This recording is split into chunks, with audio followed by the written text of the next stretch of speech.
أعوذ بالله من الشيطان الرجيم.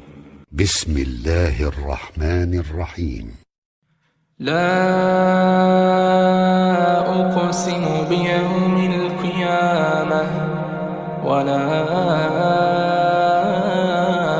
أقسم بالنفس اللوامة أيحسب الإنسان أن لن نجمع عظامه بلى قادرين على أن نسوي بنانه بل يريد الإنسان ليفجر أمامه يسأل أيان يوم القيامة فإذا برق البصر وخسف القمر وجمع الشمس والقمر يقول الإنسان يومئذ أين المفر كلا لا وزر إلى ربك يومئذ المستقر ينبأ الإنسان يومئذ بما قدم وأخر بل الإنسان على نفسه بصيرة ولو ألقى معاذيره لا تحرك به لسانك لتعجل به إن علينا جمعه وقرآنه فإذا قرأناه فاتبع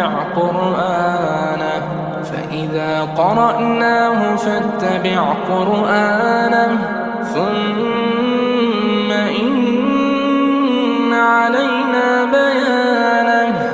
كلا بل تحبون العاجلة وتذرون الآخرة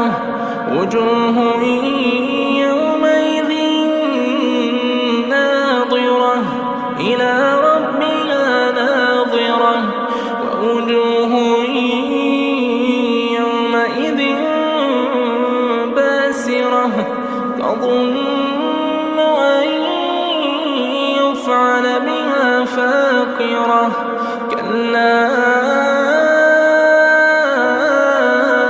إذا بلغت التراقي وقيل من راق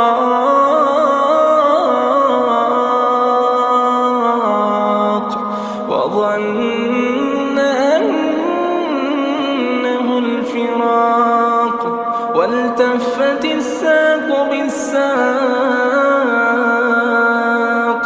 إلى ربك يومئذ المساق فلا صدق ولا صلى ولكن كذب وتولى ثم ذهب إلى أهله يتمطى أولى لك فأولى ثم أولى لك فأولى أيحسب الإنسان أن يترك سدى ألم يك نطفة من مني يمنى ثم كان علقة فخلق فسوى فجعل منه الزوجين الذكر والأنثى أليس ذلك بقادر على